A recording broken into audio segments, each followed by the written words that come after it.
Hello, everyone. My name is Dr. Rhiannon Bandiera, and I am co-director of the Maynooth University Research Centre in International Justice, which is located within Maynooth School of Law and Criminology. And it's my pleasure to open and welcome you all to this online panel today entitled Collective Punishment, Genocide and the Struggle for Justice in Palestine.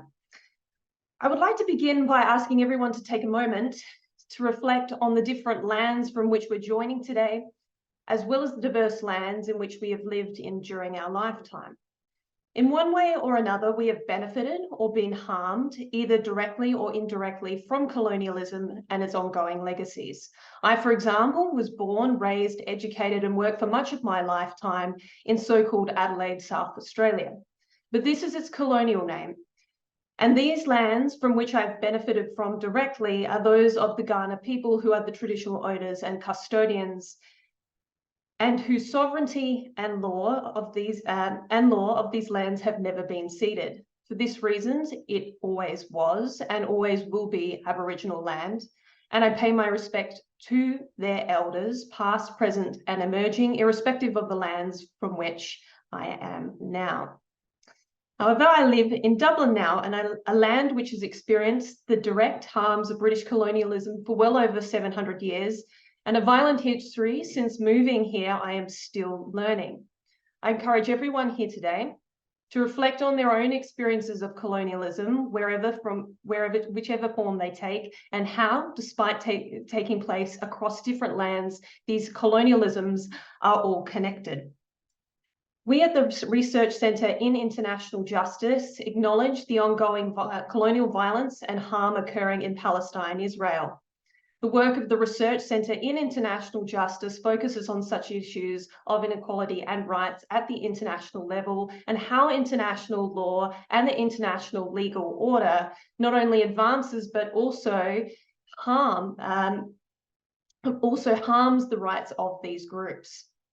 In this way, our newly formed centre focuses on ensuring these rights and ensuring against the commission of further injustices.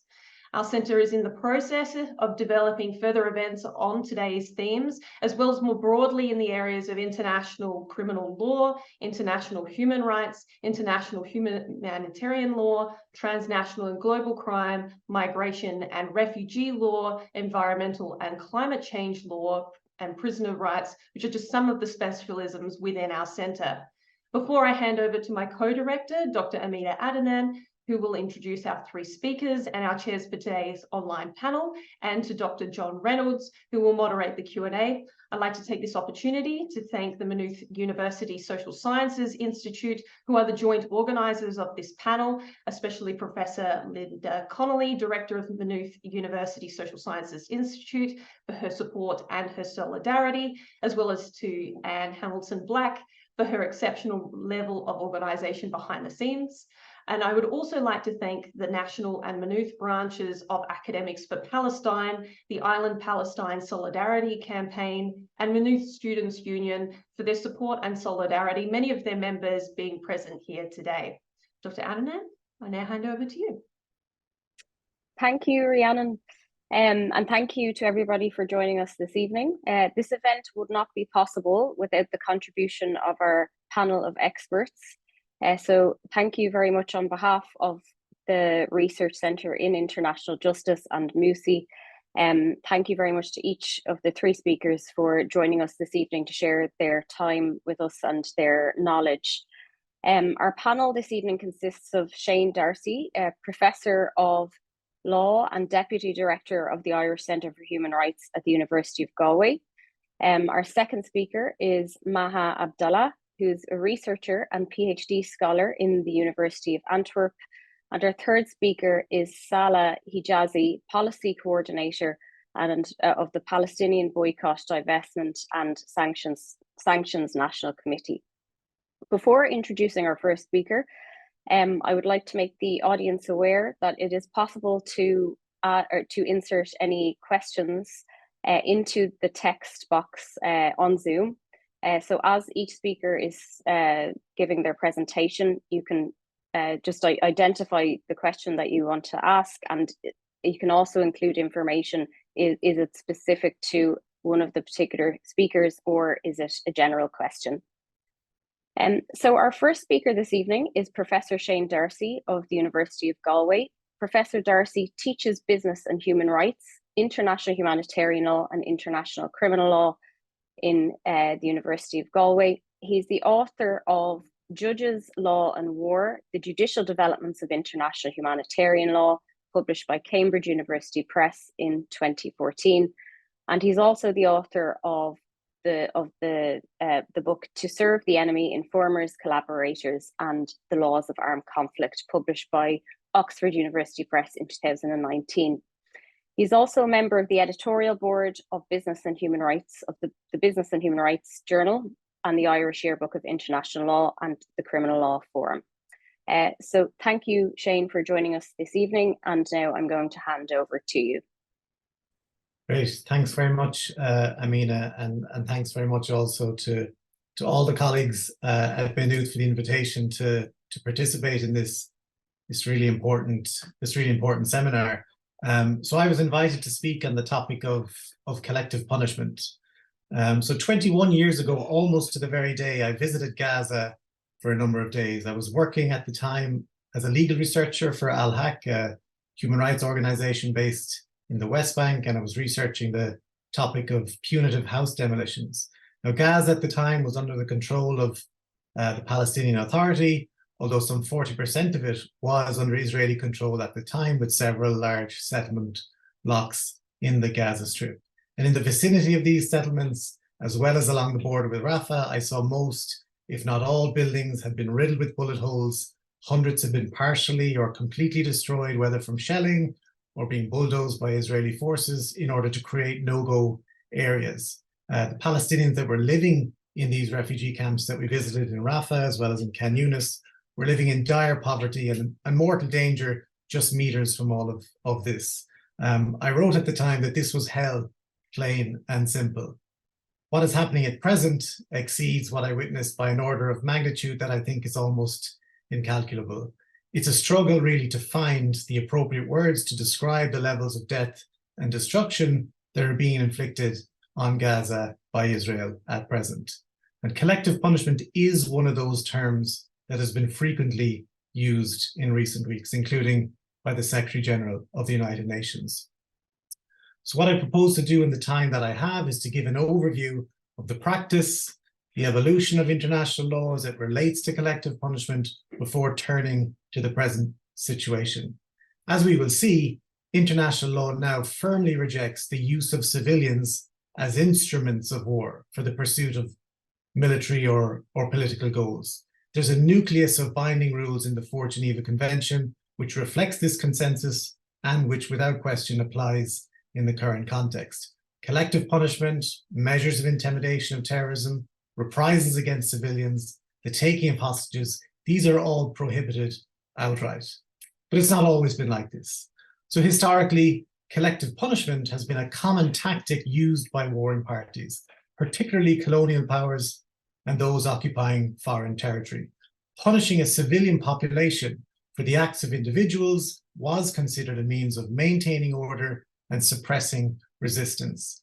Such measures were also a vehicle for revenge at times.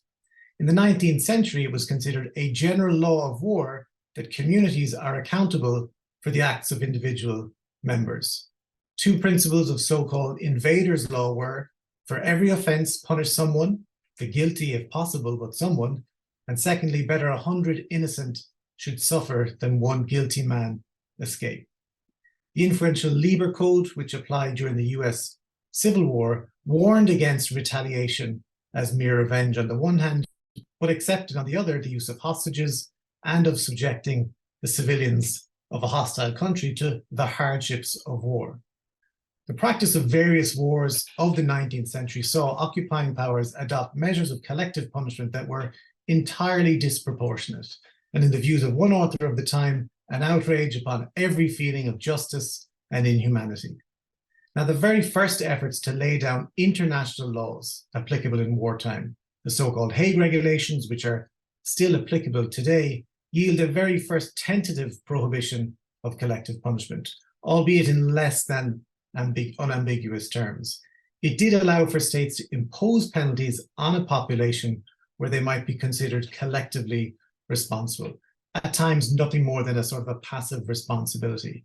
Moreover, the rules at the time didn't apply to civil wars. They didn't apply in situations of colonial conflict.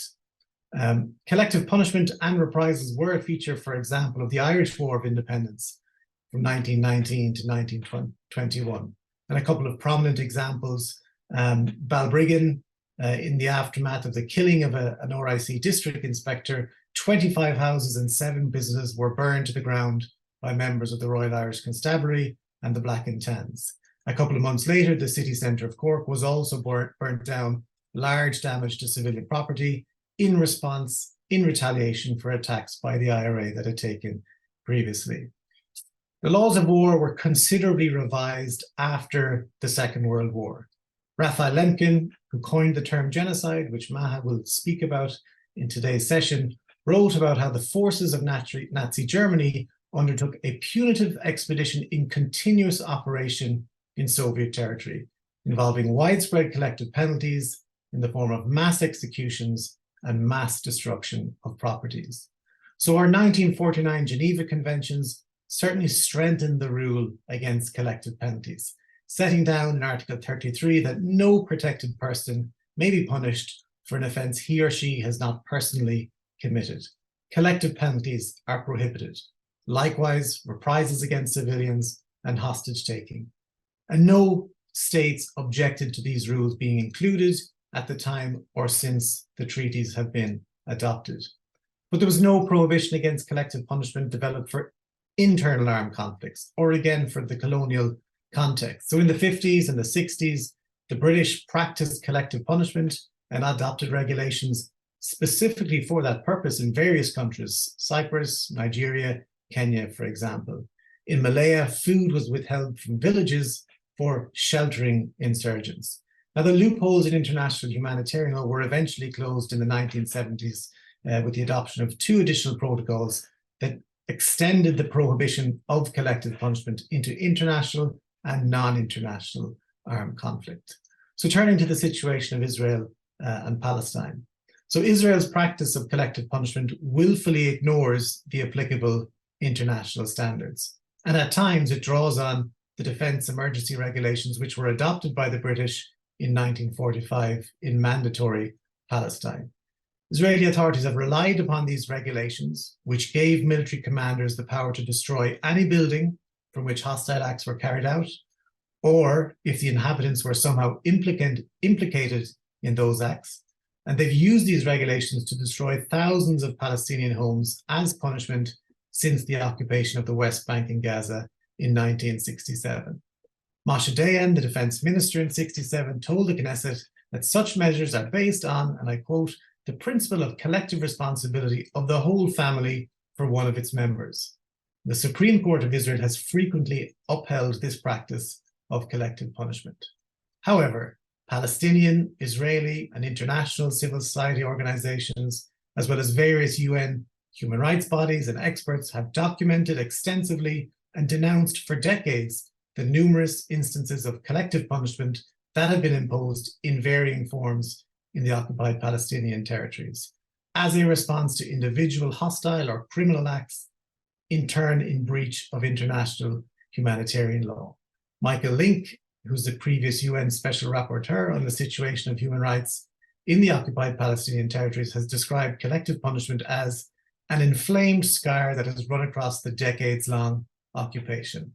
The blockade of Gaza, following the coming into power of Hamas, has previously been described as a form of a collective punishment. So it is an old and it's a familiar tactic, but more recently we've seen it enacted on a new and devastating scale.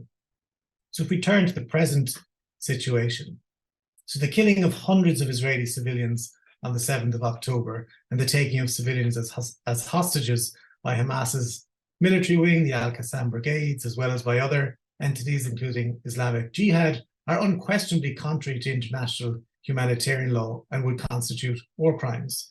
Israel's response quite evidently disregards its obligations under international humanitarian law and entails various acts that qualify also as international crimes. We've seen an unrelenting military assault on the Gaza Strip in which thousands have been killed or injured, an estimated 1.7 million displaced, 40,000 homes damaged or destroyed, and a health system that has deliberately been decimated.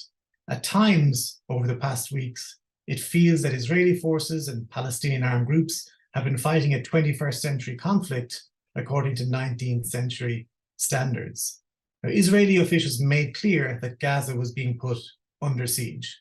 No electricity, no food, no fuel, everything is closed, according to the Minister of Defense, in the fight against so-called human animals. The Minister for Energy reiterated that there would be no supplies until the Israeli abductees are returned home. A former Major General put it that creating a severe humanitarian crisis in Gaza is a necessary means to achieve the goal. So having studied the law and practice of collective punishment for over 2 decades, this is without question the most egregious example I observed in any conflict in all of that time. And it's been accompanied by deliberate attempts to implicate the population of Gaza in the atrocities of the 7th of October. The Israeli president, for example, claimed that it's an entire nation out there that is responsible. It's not true, this rhetoric about civilians not aware, not involved. The Minister for Intelligence wrote in the Jerusalem Post this week that we will still have around 2 million people in Gaza, many of whom voted for Hamas and celebrated the massacre of innocent men, women, and children. The implication being somehow that such treatment is deserved. Now, there's been a broad condemnation of Israel's actions as collective punishment by Palestinian, Israeli, international human rights organizations, as well as UN human rights special rapporteurs. Some, but certainly not all states, have also criticized Israel's actions in these terms, including our own Taoiseach here in Ireland. Joseph Borrell, the EU's High Representative for Foreign Affairs and Security Policy, said, the civilian population of Gaza cannot be held collectively responsible for Hamas's criminal actions, although certain EU members have been more than willing to turn a blind eye and even support Israel, as it seems to be doing exactly just that. So it's quite evident that states are not fulfilling their obligation to ensure respect for the 1949 Geneva Conventions in all circumstances. Certain Western countries are actively assisting and therefore complicit in Israel's unlawful acts. But in addition to states, individuals may also bear responsibility under international law for what is taking place at present. And we often hear the refrain that collective punishment is a war crime. I just want to point out some gap in the law in this respect. It's certainly the case that under customary international law, collective punishment is a war crime. And we've seen prosecutions for this crime before the Special Court for Sierra Leone in the 2000s. But it's not listed as a war crime in the International Criminal Court, which is the permanent court sitting in The Hague that has an ongoing investigation into the situation in Palestine. And its founding document, the Rome Statute, is the most important codification of international crimes in recent decades. So going back to 1949, when the Geneva Conventions were being drafted, there was some hesitancy then, not about prohibiting collective punishment, but about criminalizing it, making it a grave breach, a war crime. The reasons given were that it could take a variety of forms, some more serious than the other, and of course, any collective punishment couldn't be the outcome of a fair trial, and denial of fair trial was itself included as a grave breach. However, it had been suggested that collective punishment be included in the Rome Statute. The International Law Commission said that such a crime is an exceptionally serious war crime and should be included.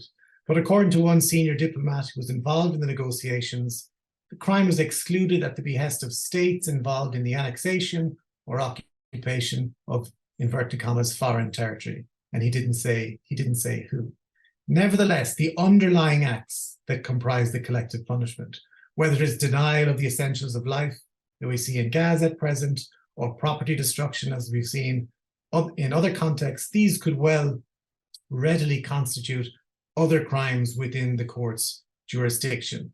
And as I mentioned, the court has an investigation underway since 2021, even though the Palestinians have been calling on the court for a decade before that to intervene, to combat impunity, etc. We've seen Karim Khan make some recent statements in relation to his investigation, but it does give the impression that there's no great sense of urgency on the part of the Office of the Prosecutor to advance this particular investigation. So as a final note, sometimes the label does not adequately capture what is taking place. And when I began researching collective punishment, I did see efforts to use it as a label to kind of capture the broad nature of the ill treatment that's imposed on the Palestinian population.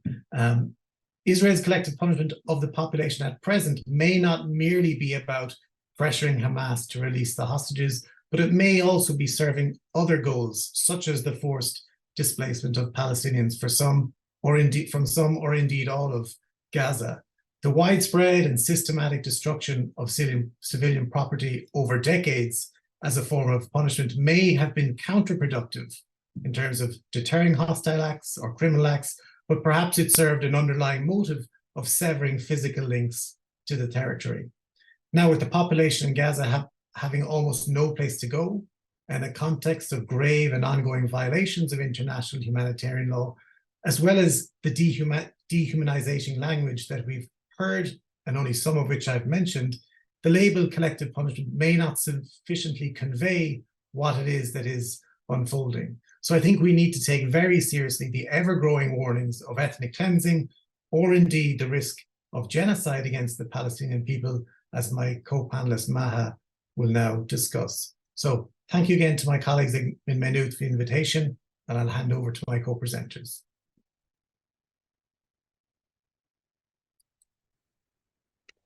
Thank you very much, Shane, for that excellent presentation on collective punishment. So our second speaker this evening is Maha Abdallah, who is a graduate teaching assistant and PhD researcher in the field of public international law in the Faculty of Law in the University of Antwerp. Maha's research focuses on genocide, Zionism, settler colonialism, and the Palestinian people. So now I'm going to hand over to Maha. Welcome, Maha. Thank you, Dr. Amina, and thank you very much, Professor Shane, for the presentation. In the next minutes, I will try to briefly set the scene and in relation to the crime of genocide under international law and the Palestinian people. Over the past few weeks, Israel's genocidal campaign, non-stop bombardment from land, air, and sea, from north to south, has deliberately mass-killed, forcibly displaced and transferred, and inflicted large-scale destruction and suffering upon the Palestinian population in the Gaza Strip.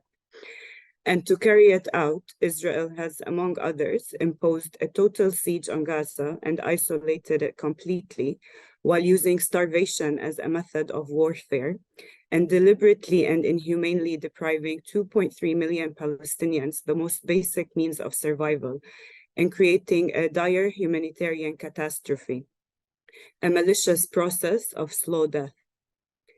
Meanwhile, and in further testament that this is not merely a war on Gaza, and rather part of the wider settler colonial structural violence and oppression against the Palestinian people as a whole, Israel has escalated its aggression against the Palestinian population in the West Bank, in Jerusalem, in Israel, and in Israeli prisons and detention centers. And this has been carried out through various measures of persecution and collective punishment that emanate from Israel's wider institutional discrimination. These have included widespread and systematic killing, arrest, detention, raids, bombardment, residency and citizenship revocations, movement restrictions, home demolitions, silencing and intimidation, imposing inhumane conditions, torture, and ill-treatment. State-sponsored settler violence has also significantly escalated, resulting in killing, injuries, and the forcible transfer of entire Palestinian communities in the West Bank. Again, despite how Israel and its accomplices have chosen to brand the current aggression against Palestinians and that of the continued Palestinian Nakba, and over the past 100 years, the objectives and tools have never been clearer: to establish Israeli Jewish supremacy and domination over land and resources in Palestine by dehumanizing, removing, and eliminating the Palestinian people through violent, continuous dispossession and fragmentation, and by crafting systems of persecution, including an apartheid regime and an illegal, prolonged military occupation. The dehumanization and vilification of the Palestinian people, together with the racialized and militarized structures of the State of Israel, are foundational to the settler colonial regime. It certainly did not start on the 7th of October, not even in 1967, but much further back, in the late 1800s, with the inception and materialization of Zionism and its settler colonial ideology and project that has since been driven by the logic of elimination of the Palestinian native. And under international law, genocide is defined as the intentional destruction of a group in whole or in part based on their identity as a national, ethnical, racial, or religious group. According to Article 2 of the Genocide Convention, the 5 punishable genocidal acts include killing and causing serious bodily or mental harm to members of the group, and deliberately inflicting conditions of life calculated to bring about its physical destruction in whole or in part, to be committed with the specific intent. Over the past few weeks, Israeli senior government and military officials have repeatedly and publicly made statements dehumanizing Palestinians, especially the Palestinian population in the Gaza Strip, while also expressing clear intent for the large-scale destruction of Gaza and reducing it to rubble, as well as the plans and intent to transfer the Palestinian population outside of Gaza and occupied Palestine. These statements, together with the conduct of the State of Israel and its apparatuses, provide ample evidence of the genocidal intent in the commission of the 3 aforementioned acts that fall within the Convention's definition of the crime of genocide against the besieged Palestinian population in Gaza, and who constitute an integral part of the Palestinian people within the meaning of the Convention. With regards to killing members of the group as a genocidal act, it is important to remind that the threshold is not merely met numerically. As long as the perpetrator's intent to destroy a group of people is established prior to and/or when carrying out the attack. It is not about the quantity or the number of those who are killed, whether 1 person or 14,000 plus. Again, there have been plenty of statements indicating the intent to target and eliminate the civilian population repeatedly and publicly said by the Israeli Minister of Defense, the Israeli President, the Israeli Minister of National Security, along with numerous other statements made, including by Israeli military generals and spokespersons. As for the second and third genocidal acts listed in the convention, causing serious bodily or mental harm and deliberately inflicting conditions of life to bring about the physical destruction of the group in whole or in part, these could be assessed against the several statements of intent and acts by the Israeli government and military towards the population in Gaza, including in relation to the execution of plans to force the transfer of Palestinians from the north to the south of Gaza and potentially outside of Palestine, in order to annex more territory and exploit natural resources such as gas reserves, fulfilling its expansionist settler colonial project.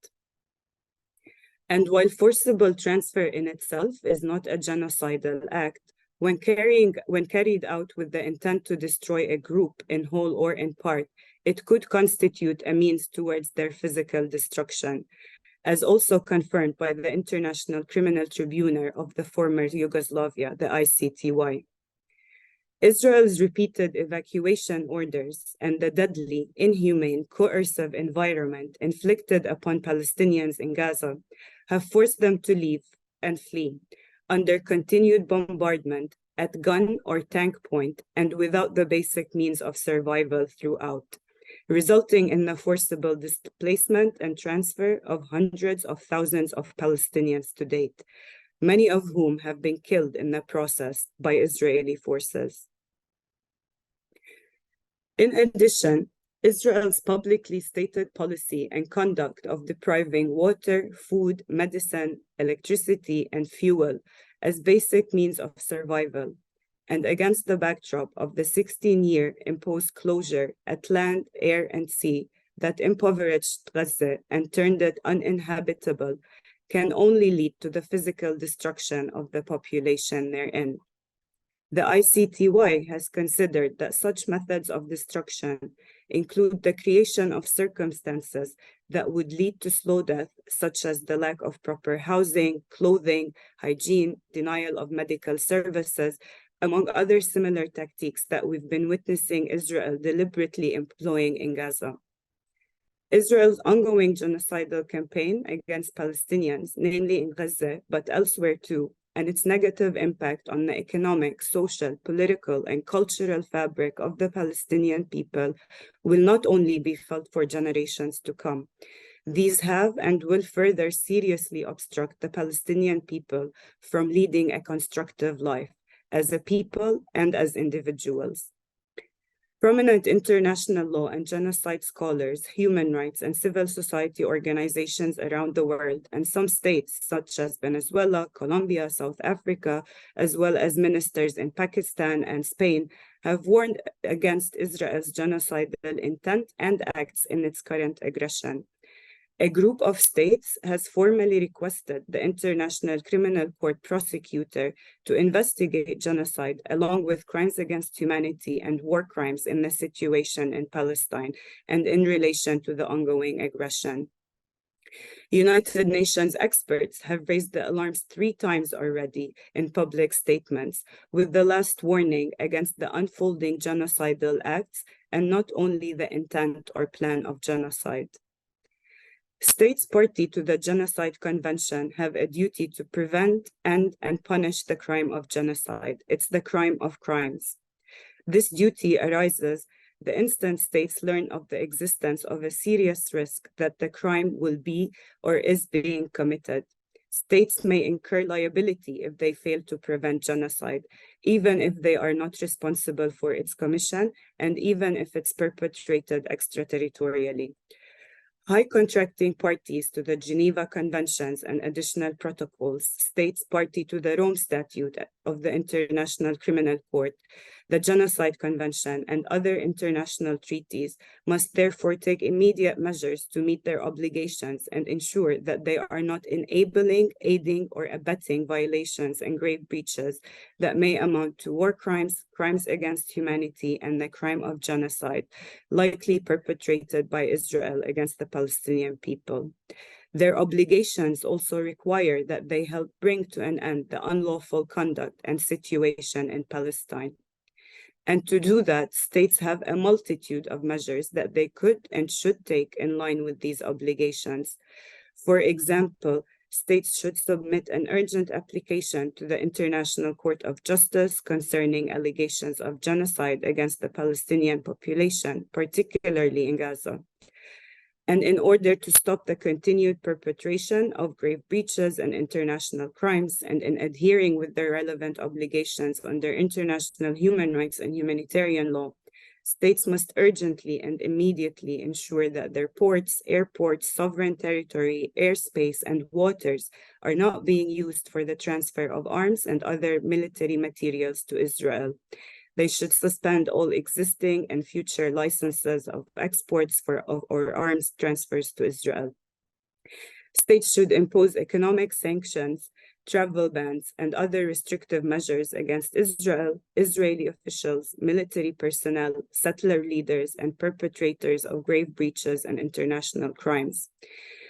They should also call on the prosecutor of the International Criminal Court to issue arrest warrants and to expedite and expand the scope of its ongoing investigations into the situation in Palestine to encompass not only war crimes, but crimes against humanity and the crime of genocide. And lastly, states should hold to account before their national courts perpetrators of grave breaches and international crimes, in line with the principle of complementarity under the Rome Statute and the Fourth Geneva Convention. Thank you.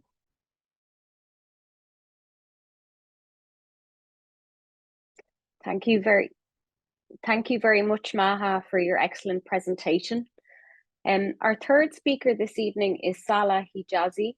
Saleh is the apartheid-free policy coordinator at the Palestinian Boycott, Divestment and Sanctions National Committee and a policy member of Al-Shabaka, the Palestinian Policy Network.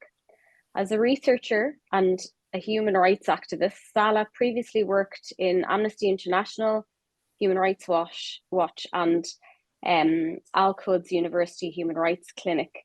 Saleh holds a master's degree in human rights from the University of Essex and a bachelor's degree in philosophy from Lawrence University. So you're very welcome this evening, Saleh, and I'll hand over to you. Thank you, Dr. Amina. And thanks all for having me this evening. And thanks all to all those who organized and everyone who's attending. We're here to discuss issues that relate to the essence of what is happening in Palestine today and has been happening for more than a century.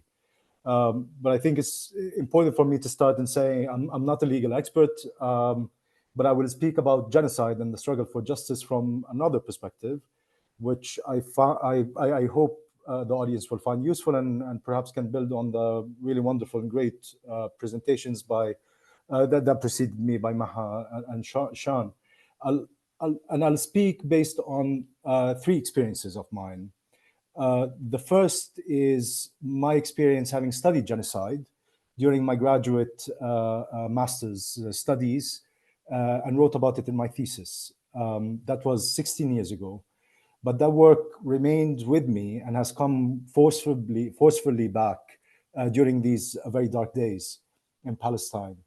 And the second experience is that, which kind of was mentioned in my bio as a human rights researcher and campaigner, particularly my current work with the Palestinian BDS National Committee, which is the leadership of the global nonviolent BDS movement, and my previous role at Amnesty International, including the co-authoring of the organization's report on Israel's apartheid. And third, perhaps most crucial, is my life experience as a Palestinian living in Palestine, being born and raised here, and perhaps at the receiving end of collective punishment and genocide, but also on the front lines of the fight for justice. And let me start with a story, which goes back 16 years back. During my graduate studies, I took a course in sociology on colonialism. And I was reading about North America when I came across a news story about a dozen children from the Innu community in North America and Canada who were killed in a house fire. The children were sniffing gas, which is a very addictive habit, in a basement of a house when one of them apparently lit a cigarette. The Innus are nomadic communities, which, as other indigenous communities across North America and elsewhere, were plagued by policies that targeted their way of life. Alcohol consumption and gas sniffing were at the heart of such plagues, particularly with the Innus and other indigenous communities in Canada. That was the news I found, but I wanted to search more. I wanted to find out more for some reason about this. And I searched more into it, into the story, and found that the children had come together to commemorate their friend, an 11-year-old girl who had committed suicide the year before. The girl was the 10th child to commit suicide in that community over a set period of time. And at the time, the Innus had the highest suicide rate in the world. And that was a bit mind-boggling for me, that suicide as a social phenomena, including among children, is really a horrifying and incomprehensible idea. It's a very horrific idea that we kind of wish it never actually happens, that it's not real. How can an 11 years old have the concept of suicide, of taking one's life? How can it be a phenomena among a community and with children? What makes it happen? And I found that there was something in that idea that explains genocide. as that specific kind of murder or the killing of a people, the crime of crimes, as Maha put it. I felt like it helps explain and shows just how dark as well as evil genocide is. And in the case of the indigenous communities in North America, it also points to the crucial component largely missing in the knowledge production and literature on genocide as it was coined following the Second World War by Raphael Lemkin and was then codified in law. And that is European colonialism as a crucial context to understanding this crime. The killing of a people, of nations as such, was at the heart of European colonialism. When gazing at the lands to colonize, Europeans did not see the indigenous. They saw a land without a people on it. The erasure was there from the onset. It was in the gaze itself, the first sight on that object that is to be basically dominated, the land, right?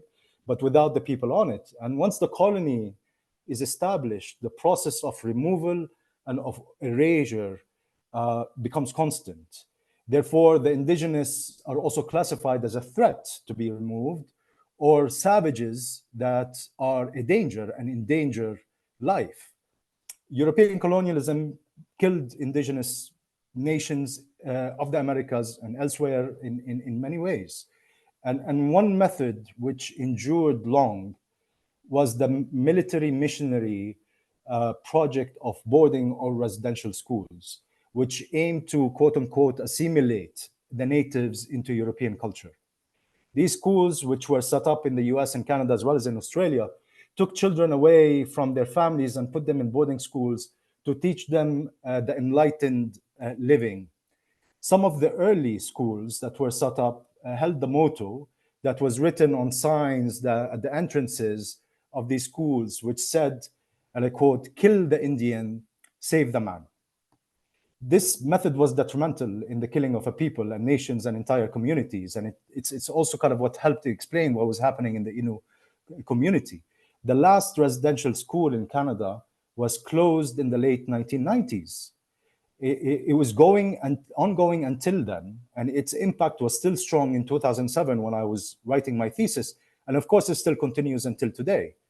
And while it was never and still not recognized as genocide according to the legal definition, in my view, it was, and also of others. And it points to something that is at the core of genocide and as it relates to colonialism, that colonialism intends the elimination of the indigenous by any means necessary. And this is true in Palestine. For the last 2 years, before the current genocidal war on Gaza, the world was coming to consensus around something that Palestinians have been saying for many decades, which is that Israel is an apartheid state imposing an apartheid regime against Palestinians under its control, and of course the refugees who have been forcibly expelled from their lands by not allowing them to return. And apartheid is intrinsically linked to colonialism. It's also codified as a crime in international law, and it describes a system of domination by one group over another with the intent of maintaining that system of domination. In the Palestinian experience, as with others, apartheid is second best to genocide. That basically in the impossibility of total physical removal and erasure of the indigenous population, the colonial regime imposes a system that constantly oppresses and keeps at a disadvantage the indigenous population, an erasure of another kind. But if the opportunity arises, then genocide in the sense of immediate physical elimination will be put into action again. And this is, of course, what we're seeing in Gaza. But what is at the heart is the vision and intention of having the land without the indigenous on it.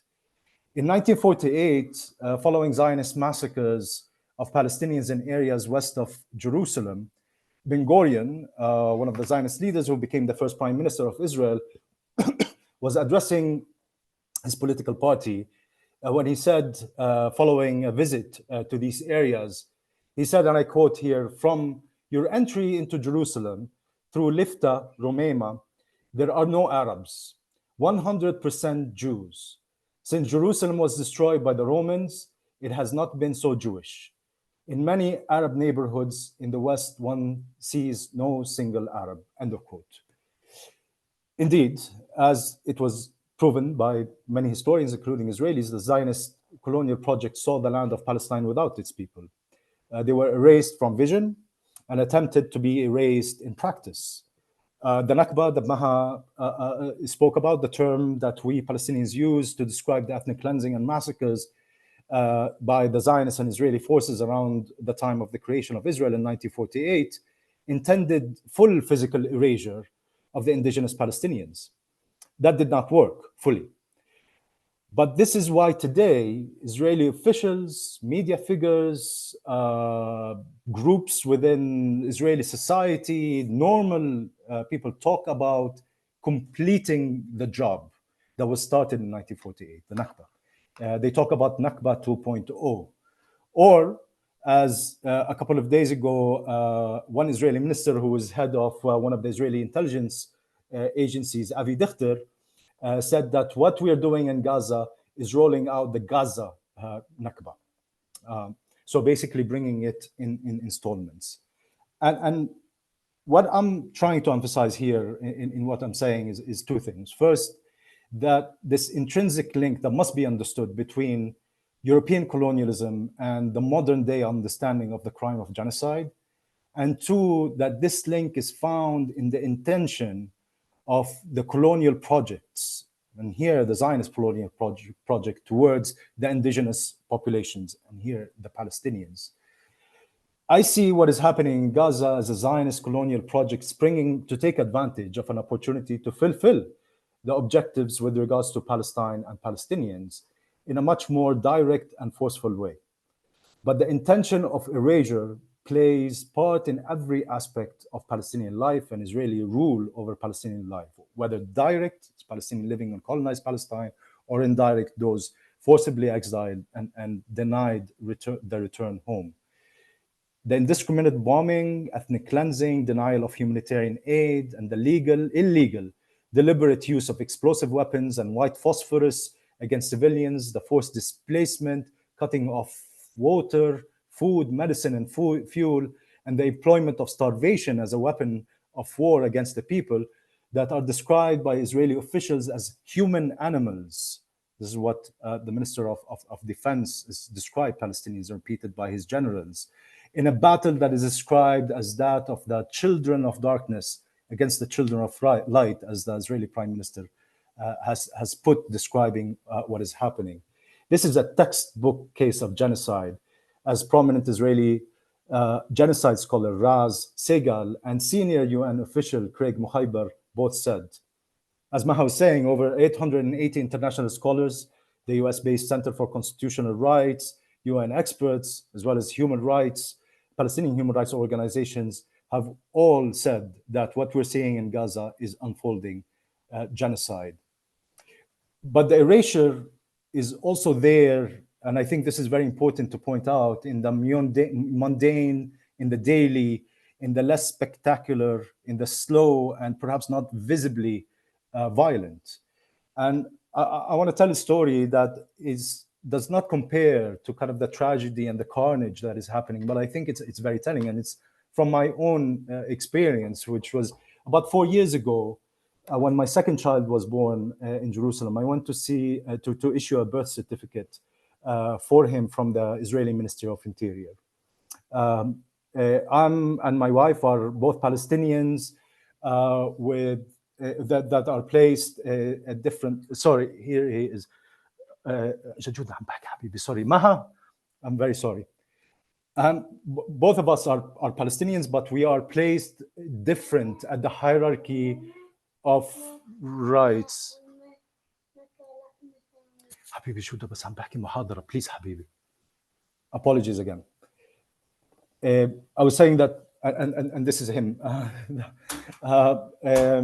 His name is Jude. And when he was born, I went to issue a birth certificate for him, but because me and my partner are placed differently at the hierarchy of what rights we enjoy in this system of Israeli rule, the ministry refused to issue him a birth certificate.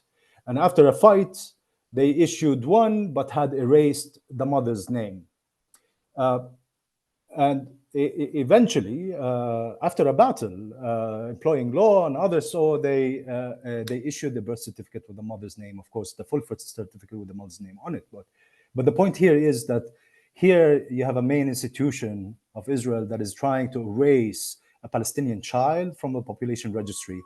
And if that did not work, they were trying to erase then his lineage, his mother, his family, these links within this a system of domination. And this is, of course, one aspect of Israel's apartheid, but it points to something really crucial that is at play also in Gaza. Again, the erasure of Palestinians from anywhere that Israel wants for itself. And I want to end with a note on why this and what's happening in Gaza is important for all around the world. Genocide should never have a place in the world, but it does. And as long as it does, there are entire people, groups of people whose very existence is threatened, as we are saying today in Palestine. But it also goes beyond that. Today, Israel is continuing its genocide against the 2.3 million Palestinians in the occupied and besieged Gaza Strip with a full military, financial, political, and diplomatic partnership with the United States and other Western colonial powers. Israel's perpetration of the world's first live-stream genocide provides the hegemonic West an opportunity to test a new doctrine of unaccountable, unmasked, and extreme violence against those who challenge Western powers and their interests. This would replace the already unjust and oppressive world order that has existed since the Second World War, formally ruled by international law, with one that is might makes right. If Israel evades accountability for this genocide with its Western-enabled mad dog doctrine, the already thin credibility of international law will be irreversibly undermined. This poses a serious threat to weaker nations and communities worldwide that are seeking liberation and justice, especially if they dare to defy or resist systems of Western domination, oppression, and subjugation. Israel's 75-year-old regime of settler colonialism and apartheid is a role model for this new world order. Therefore, and as the US administration remains the epicenter of the Western-Israeli genocidal pact, extensive domestic and international pressure is needed to impose a full ceasefire as the urgent first step to stop the genocide and towards upholding international law and ensuring accountability for crimes and establishing justice in Palestine, including by dismantling the settler colonial apartheid regime. This pressure at the domestic level includes electoral pressure and the peaceful disruption of the business as usual in institutions, corporations, and policymaking circles. At the international level, pressure includes further isolating the US at the United Nations, for example, and widening the division between it and its European allies, increasing boycott and divestment pressures on complicit US and European corporations and banks, and challenging the US-dominated old and new world order. I will stop here. Thanks very much, but please do reach out if you are interested, especially in the last bit about the BDS and how we're campaigning. Thanks for listening and looking forward to the questions. Thank you very much, Saleh, and thank you very much for your informative presentation. And we really appreciate as well that you're joining us from Palestine. And delighted also that your son joined us as well, right on cue. Thank you. So just before we finish this segment of the event, thank you to all of our three speakers for those excellent and insightful and informative presentations. You've given us a lot to take on board and a lot to work with in terms of the Q&A. So now I'm going to hand over to my colleague, Dr. John Reynolds, who will chair and moderate the next session or next section of this event. Thanks, John.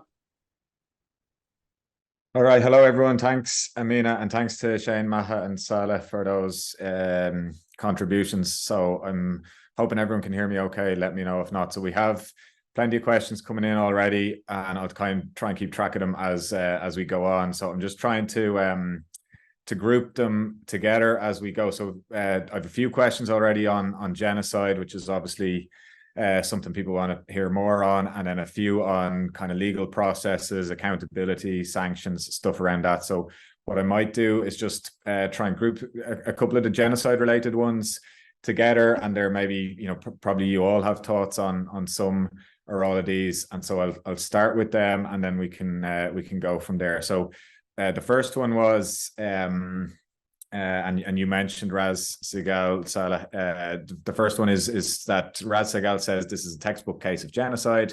Do you agree with this leading Jewish, Israeli, US based genocide academic, right? And so I suppose there's two ways to read that question. One is, do you agree that it's genocide? I think Maha and Saleh have been clear on that, but you might want to elaborate more, or Shane might want to come in on that. But then there's also the element of, you know, broader questions around the concept of genocide.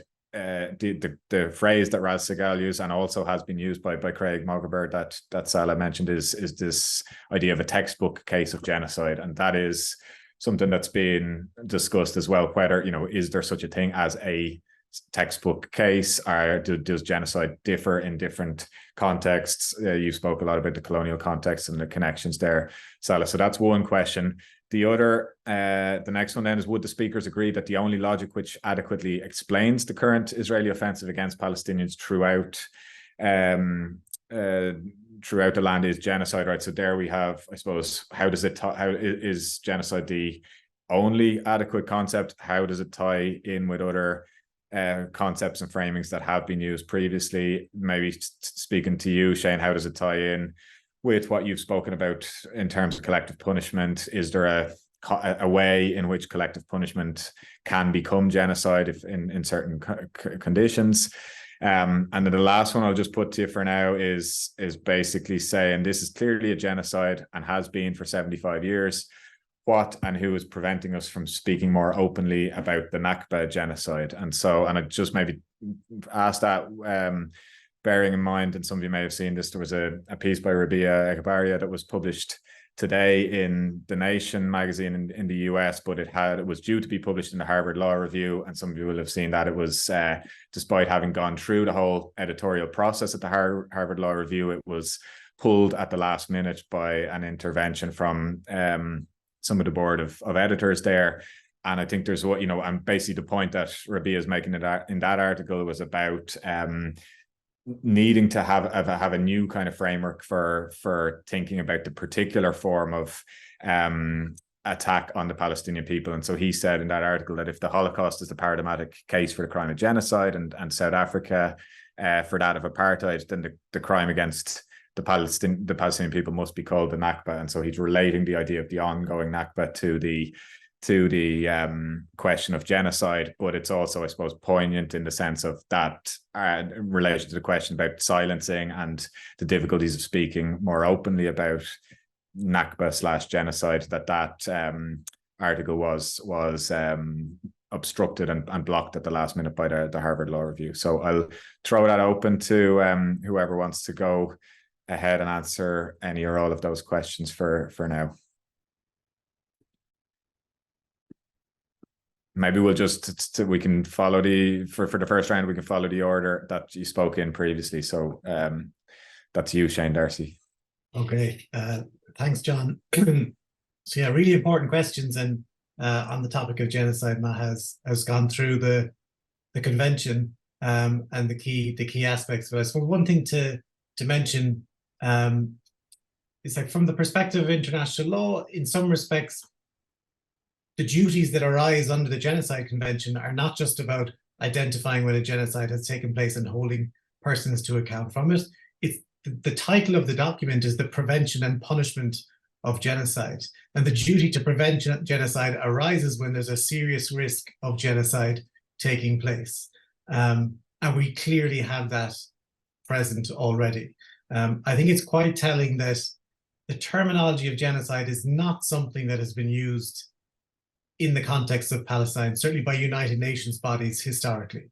It's not the sort of language that they've used to describe what's taking place. It's very much been in the realm of international humanitarian law, international human rights law, war crimes, violation of IHL, increasingly crimes against humanity, and also in the past few years we see apartheid being talked about.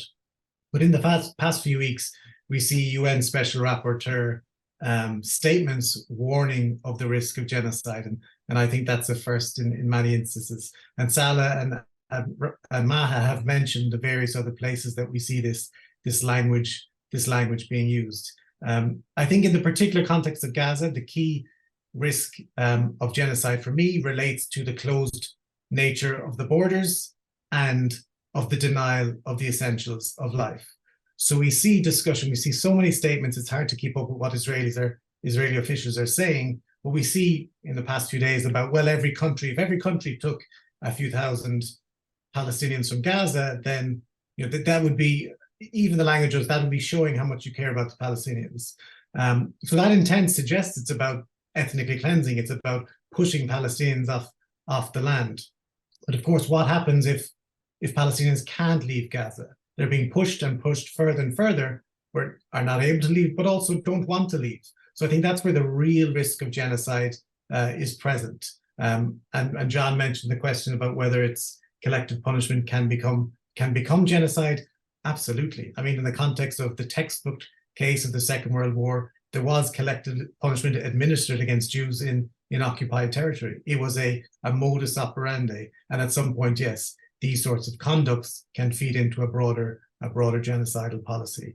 There are some other questions I saw in the chat about using international legal machinery in relation to this, but maybe I'll leave that for now and perhaps we come back to it later. Yeah, we'll definitely come back to that. Yeah, thanks, Shane. Okay, over to you, Maha. Thanks, John. Briefly, I mean, the genocidal intent and acts, as I had mentioned, are definitely there, whether it's a textbook case of genocide, the terminology.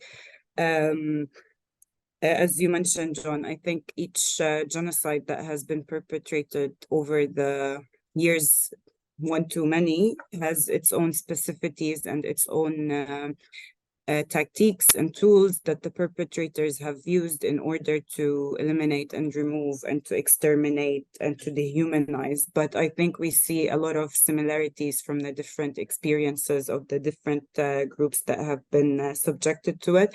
And this is why it's important to refer to the precedent set already in the courts that have looked into this. And whether if it's an adequate concept or not, and how it ties with other concepts, I think I wouldn't, I mean, at this point, I think considering the gravity and the intensity and the prolonged Palestinian, like the Nakba imposed on the Palestinian people, it's hard to find only one phrase or one concept that would capture all of the injustices, let's say, that have been inflicted upon the Palestinian people. And as Professor Shane had mentioned earlier in his talk, in relation to collective punishment, sometimes labels really do not necessarily or sufficiently capture what's going on. But and as Saleh mentioned, I mean, the genocidal intent towards the Palestinian people as a whole is not something that only recently started. And Zionism as a political movement that was, that is the foundations of the creation of the State of Israel, it has in a way waged a genocidal warfare against the Palestinian people. The moment it claimed that Palestine is empty, that Palestine is a land without a people for a people without a land, by doing that, it denies and it has denied the existence of an entire people and undermined its collective rights, history, and so on. And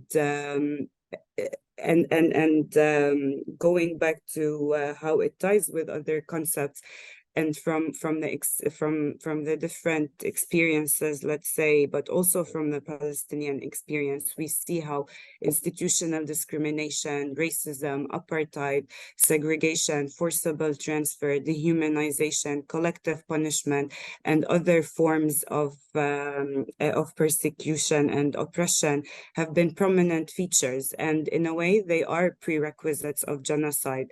and this is reflective of the Palestinian experience, of the Palestinian Nakba, and there's nobody that is preventing us from using that framework of a Nakba genocide.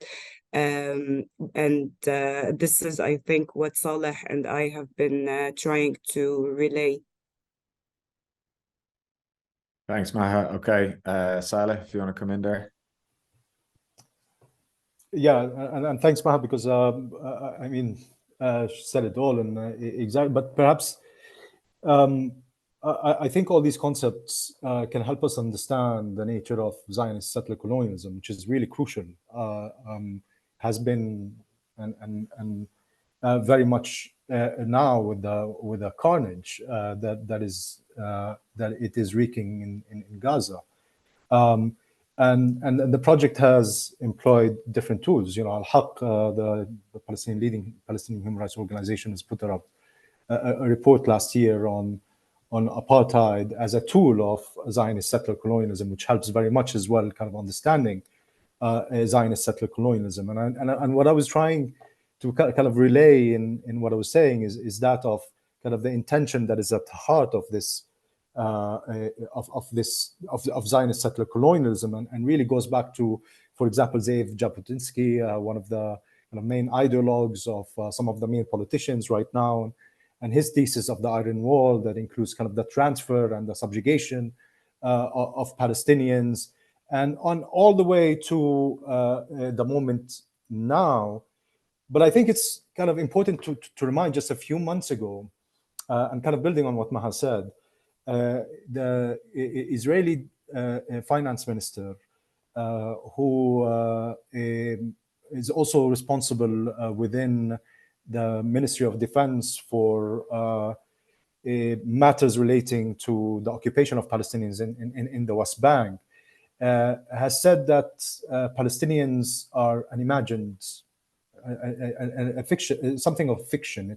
They're imagined. They don't exist. You know, he was saying this actually in a forum in Paris, and has also called for the erasure of Palestinian communities, including Hawara, a village that is between Ramallah and Nablus, where then we saw Jewish Israeli settlers go on pogroms, killing Palestinians and burning houses and burning shops and so on, and cars, and that was in March. You know, this is just before now, and so why I'm bringing this example is I think, in kind of going back to the question about concepts, that they are important for us to understand, and this is crucial to understand the nature of Zionist settler colonialism, so that we're able to kind of act against it. That is one, but they're also important in kind of the legal sense, because what we're missing in Palestine, again, is kind of justice in the form of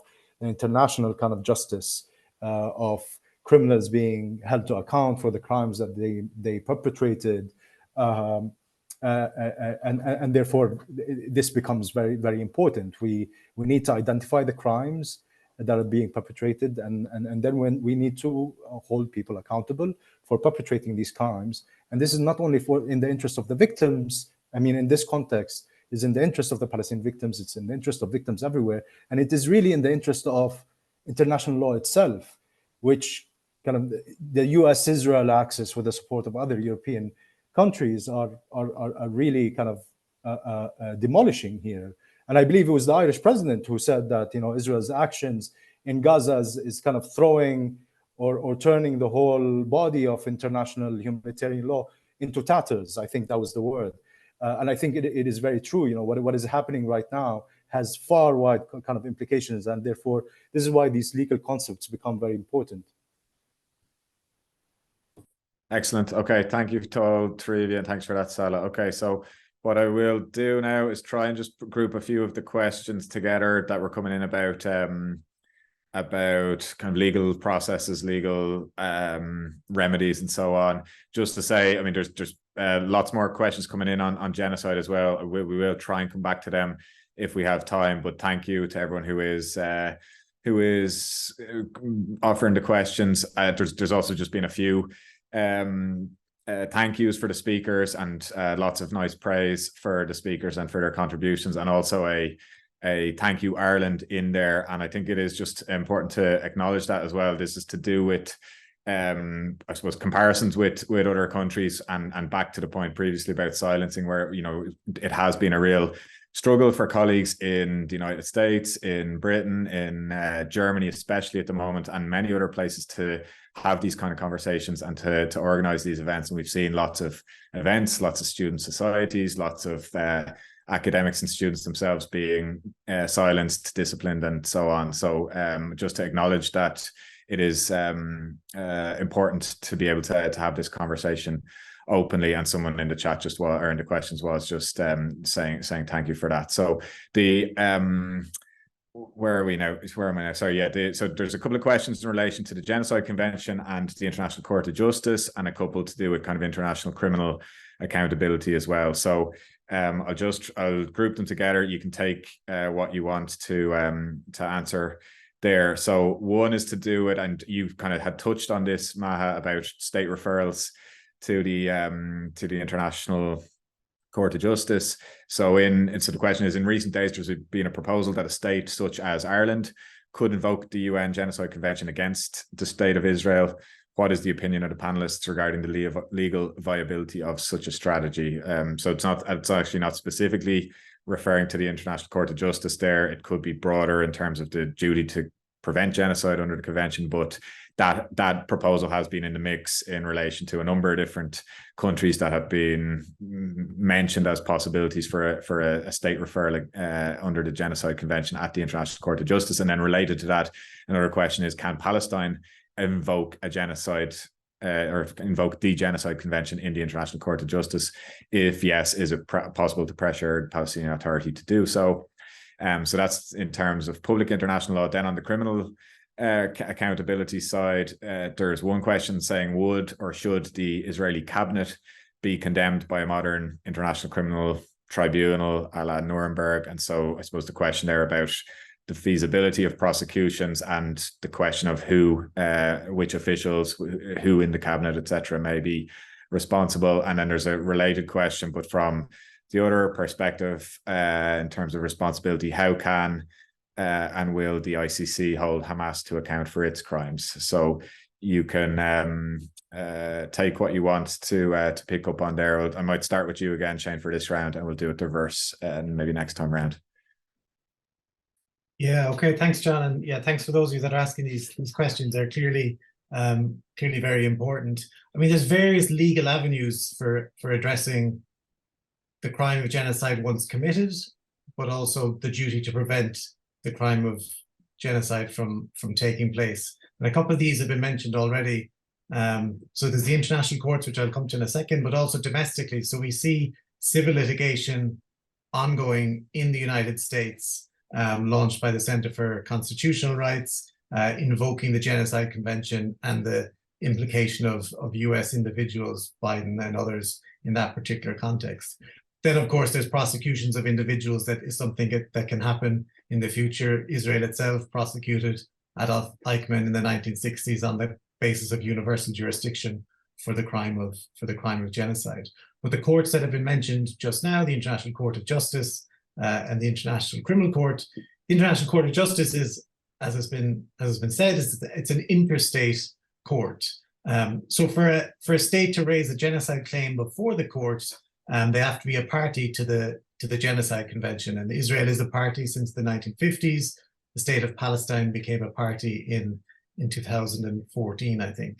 But the idea is that, well, genocide is in the legal language, it creates erga omnes obligations. Its prevention, its punishment is something that's, the international community as a whole has a role to play in. And we've seen at the International Court of Justice in the past few years a number of genocide cases. The most relevant, I think, is perhaps the Gambia versus Myanmar, which alleges that Myanmar has perpetrated genocide against the Rohingya, because the Rohingya, of course, are not a state. There are people that don't have a state, so they're not represented by a state. But the Gambia has taken a claim against Myanmar on the basis of the Genocide Convention. But technically to do so, because I was asked about this in the context of Ireland previously, there has to be a dispute under the convention between the two countries.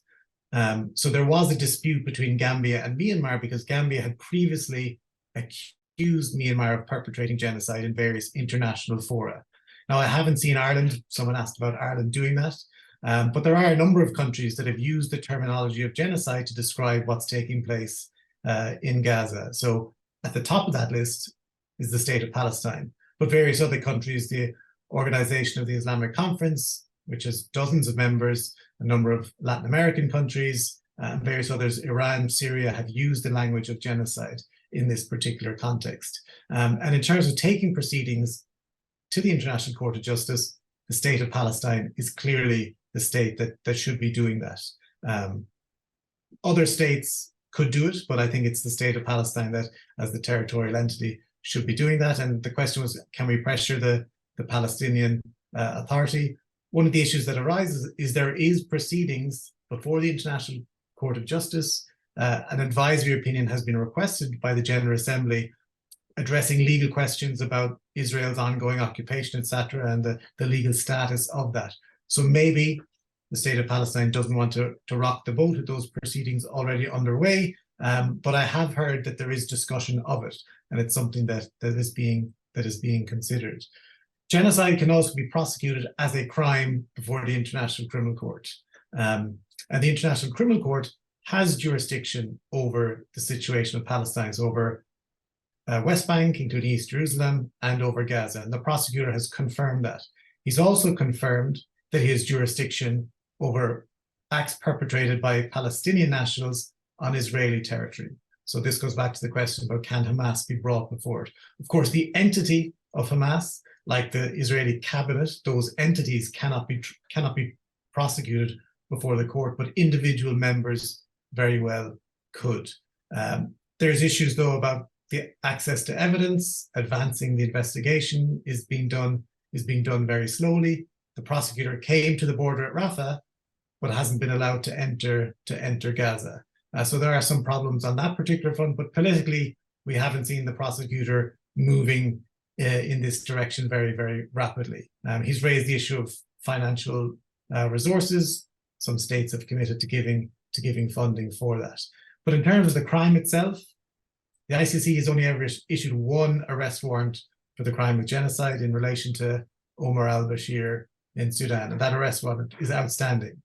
No one has appeared or been tried before the court for that particular crime. But that being said, I mean, it's often said, but crimes against humanity equally can address the seriousness of some of the crimes that are taking place. And we have within crimes against humanity, crimes like extermination, persecution, etc., apartheid, that are incredibly serious crimes also, and individuals have been prosecuted, not for apartheid, but certainly for those other crimes before international criminal courts. So I leave it at that, and I can pick up again later if needed. Thanks, Shane. All right, Maha. I think Shane covered all the main points that I had. So for the interest of time, I don't have much to add at this point. Okay. Saleh, anything you want to add to that? I mean, very quickly, and it is not really about, the legal proceedings, but in terms of kind of the lack of accountability and impunity, just to point to, in terms of the International Criminal Court, Palestine joined in 2014. There was a preliminary investigation that went on for a very long time. An official investigation was opened, and so we have this kind of 10 years. And within these 10 years, I think it's also kind of very important to point out what's been happening. Right? There was the 2004 war on Gaza, 2014, war on Gaza, which was just before then the kind of the most devastating episode of death and destruction on that besieged and occupied, territory. The siege itself, which was kind of tightened in 2006, 2007, but hasn't been in place over Gaza for a very long time.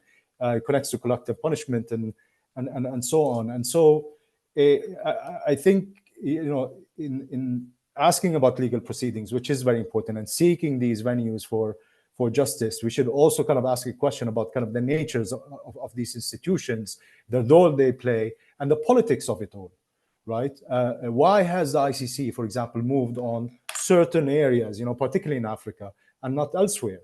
Or, for example, it was very quick to have the prosecutor on the ground in Ukraine and issue an arrest warrant against Putin in a really, a super time. But it took him so long, when it comes to Palestine. And even when he went and stood in front of Rafah, he couldn't even kind of comment on the Israeli crimes that were being perpetrated. And he didn't even do so when he went back and wrote that op-ed. He did an op-ed for The Guardian, and so on. And really, that begs a question. We put out kind of a tweet a few days ago, and we've been doing this series of genocide enablers, focusing on Israeli officials, those who have clearly expressed an intent to commit genocide, but also other kind of Western officials, like, for example, Keir Starmer of the head of the Labour Party, when he was asked about, the siege and the cutting of food, water, and so on, basically giving approval on public radio. And really, we think it's a time to also look at the complicity of the prosecutor. We're coming from a kind of a political perspective, but is the prosecutor of the International Criminal Court playing a political role here? And in that political role, is he enabling genocide? I think this is a question that should also be asked. Thanks. Excellent. Okay, thanks for that, Saleh. And that leads us on nicely, I think, maybe to the next round of questions, which is maybe to broaden it out beyond just the legal accountability and remedies to the broader, maybe political and moral duties that kind of flow from the situation that we're seeing, right? So I'll try and there's a couple of different questions I'll put together here. They're not all exactly on the same track, but you can again see what's most relevant for you to answer yourselves. But I think that point that you made there about some of the complicities and the obstacles that are there in the institutionalized legal system is becomes all the more important then to ask these other questions. And that piece that I mentioned by Rabia Kabaria, one of the points he made particularly, and this applies I suppose to all criminal law, but particularly in relation to genocide, he said that it's much easier to consider genocide in the past tense rather than contend with it in the present. And he said lawyers tend to sharpen their pens after the debt has dissipated and moral clarity is no longer urgent, right? And so there's of course the legal processes are important to engage, but I suppose we can't rely uniquely on the lawyers. And so one of the questions then in relation to broader kind of ethical and moral responsibilities, political responsibilities of our states. So the question is, although we do all we can, do the panelists have any more tips as to what individuals and groups in Ireland, for example, and obviously this can apply to people in any country. We're organising this event out of Ireland, but we have people with us from all around the world, so we don't have to, we can think of it in that context. But what individuals and groups can do to pressure international organizations to sanction Israel and to end Israeli apartheid and genocide. So that's one question. And then related to that, but in the more specific context of the academy and the university, should all Irish universities, but again, we can think about all universities that have relations, should all universities boycott links with the Israeli state until the genocide stops? So there are a couple of questions around kind of campaigning, boycott, and so on. I have another question then that's to do about networks and coalitions. Does the panel have any views on emerging Jewish opposition to Israeli actions around the world and within Israel itself against the current Israeli state actions? So I suppose about alliance building and so on. We've seen some of the big Jewish anti-Zionist movements taking hold in the US in particular. And then one other one that I might just throw in here with this, because I'll start with you, Saleh, and there was a couple of questions just asking about your own particular situation, I suppose, because you spoke about your own experience as a Palestinian. Questions kind of around, what is the situation like on the ground for you at the moment? So, I suppose for you personally and for activists and people in Jerusalem and the West Bank, maybe specifically, if you want to give us a little bit more of a sense of how things are, what the kind of level of restrictions and repression is at the moment. How is the situation in 48 Palestine, in Jerusalem, in the West Bank now as compared to previously? So I'll start with you, Saleh, if that's okay, and we can go in the reverse order this time. Sure, thanks. And there's a lot to say, so but I will try to be brief here. And I was having a conversation with a colleague this morning, and he put it, I think, in a kind of in a very interesting way with regards. So I live, just to clarify, I live in Ramallah, in the occupied West Bank, and I haven't dared to leave really Ramallah, except for one time to go visit my grandmother because she underwent a medical operation and she lives in Jerusalem. And kind of like, just to explain, I didn't dare because of kind of how dire the situation has been in where I live, as well as for Palestinians who are living in 48 and what is Israel, in terms of kind of like the severe repression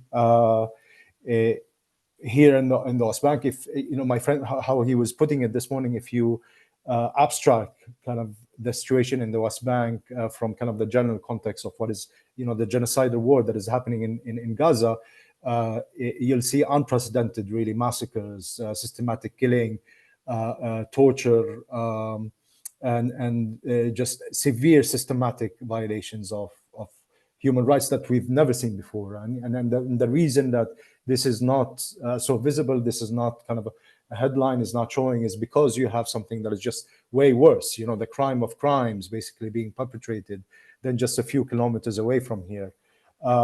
Inside the 48, you know, people are not able to breathe. If people who were speaking on the telephone, you know, just also you were speaking about a friend who was speaking to another friend on the telephone about kind of politics and something about organizing something, kind of a visual came up, and the police were at their door in like half an hour and arrested him. So the surveillance is very severe, and the repression is very severe there as well. And I think it's very important, because the concept of ethnic cleansing, we haven't come to kind of discuss it much. Of course, we talked about it in the context of collective punishment and genocide, and of course in Nakba. And there are these plans now put by government ministers and think tanks that are close to the government for the ethnic cleansing of Gaza, for that kind of end game of removing all Gazans from Gaza, 2.3 million to be moved to Sinai and other Arab countries. The US seems to have actually budgeted for that as well. And the Israeli Minister of Intelligence just wrote an op-ed about them making the case for this. I think it was yesterday or the day before in one of the Israeli newspapers, But what is happening here in the West Bank is that kind of slow ethnic cleansing of the removal. And now Jewish Israeli settlers see an opportunity, of course, kind of backed in part and parcel of the army, see an opportunity of what's happening to kind of push the agenda of removing Palestinians from their lands. And there were dozens of communities that have been cleansed from areas where they live since the 7th of October, but also before. And perhaps kind of a small story to kind of tell, and I want to end with something on the BDS because I think it's important, is one of the communities that is close to here is that of Ain Samia. And just before the 7th of October and the genocidal war, they've been ethnically cleansed from the place where they live. And the place where they live is close to one of the major water sources for the occupied West Bank, including feeding the city of Ramallah where I live. And since then, since the community was removed, we stopped receiving water the way we used to. And mind you, and I think this is very important, people in Ramallah here receive water only once a day. This is why if you come and visit the occupied West Bank, you'll find these water tanks on top of people's houses, because water comes, the tap is opened by Israel only once a week. So we have to fill the tanks, and we use the tank for that day until it basically fills again. But since the community of Ain Samia has been cleansed, we stopped also getting water the way we used to. So the water would cut, we'd run out of water from the tank, and we would have to buy it from private sources. So I'm just telling the story in terms of kind of just giving a picture of also what's happening there. And of course, there are the undercurrents, perhaps we can call it the undercurrents of the genocide in Gaza that are taking place here. And so the mass arrests and the torture that is being publicized, by Israeli soldiers and settlers also on social media. And there's been more reporting now on it than before a month ago. So I advise everyone to look at the reports that are coming out from human rights organizations, Damir and Haq and others, who are kind of pointing to the situation in the West Bank. Now on what people can do, and I think here, making the case, of course, for BDS, the Boycott, Divestment and Sanctions Movement, which is a Palestinian-led, non-violent global movement that aims at ending complicity with Israeli crimes against the Palestinian people. And this is through the boycott of Israel, the divestment of companies, banks, and so on from Israel and Israeli settlements and so on, and of course imposing sanctions. And you can visit our website, the bdsmovement.net, or see the BDS chapter in your country or some of the groups that are associated with the movement. But I think it's important to explain here that the way we work is building power through people mobilization. And it is only through people mobilization. And this is why we need everybody to kind of join in these campaigns and support and look locally at where you can take action to really then achieve the impact that we want. And it is based on three main principles: the indivisibility of justice, that injustice one place is an injustice everywhere, the intersectionality of struggle, which I also kind of pointed out to in my intervention, and finally, kind of the ethical duty of do no harm in your name, that you make sure that where you live, you have no connection to a harm that is being done against another people. And in this context, of course, no harm that is being done to Palestinians, either through companies of your country that are invested in, for example, Israel, or your own kind of ministries and governments in terms of kind of the support and shielding from accountability and so on. So BDS, please check it out. Please join us. Thank you. Thanks, Saleh. Okay, I'll come to you, Maha, if you want to chip in there. Yeah, definitely. I mean, we must go beyond legal accountability mechanisms and tracks. I think that has all these tracks have significantly failed the Palestinian people, but also other oppressed peoples around the world, especially in the global south, in seeking truth and justice and accountability. And that's largely due to the way that the implementation of international law has been in terms of it being selective, the double standards that we see so openly and explicitly. And the law, it seems that it's only applicable when it's politically convenient, when it is when it provides geopolitical and economic interest to the powerful states, especially those in like the Western states. And I think the frustration and the lack of faith in international law and its mechanisms is kind of at its height at the moment, particularly for the Palestinian people, but also others who have experienced this and are standing up against it. And this takes me to the other question that was raised about the networks and coalitions emerging. We've seen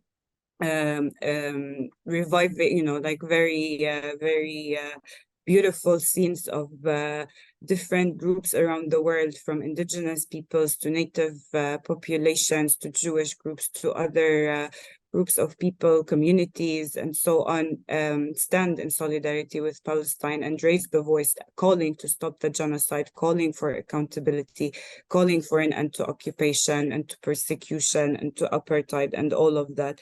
And this is very important, not only because it's symbolic, but because it is putting a lot of pressure on governments, on institutions, and it has, even if it's slow, even if it's not immediately impactful, but again, it has put the pressure, and it has slightly shifted the narrative, at least at a policy and political level.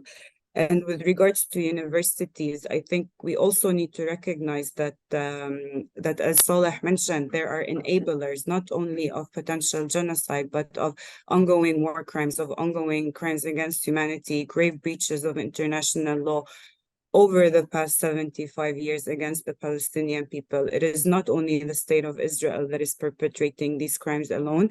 It's being enabled by other actors, by private actors, whether they're corporations, whether they're financial institutions, whether they're so-called charities.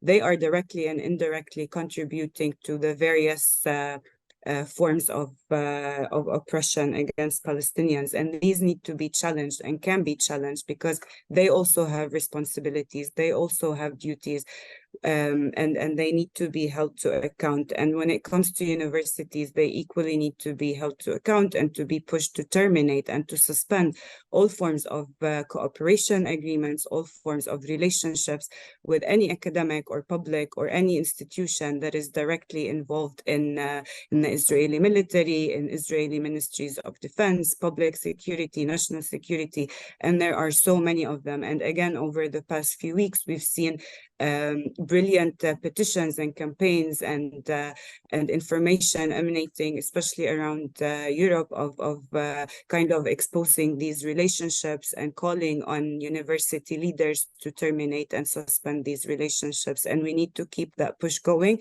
not only in relation to the ongoing aggression and the ongoing genocide, but in relation to other crimes that are being committed, including the settlement enterprise, for example, in the West Bank and Jerusalem.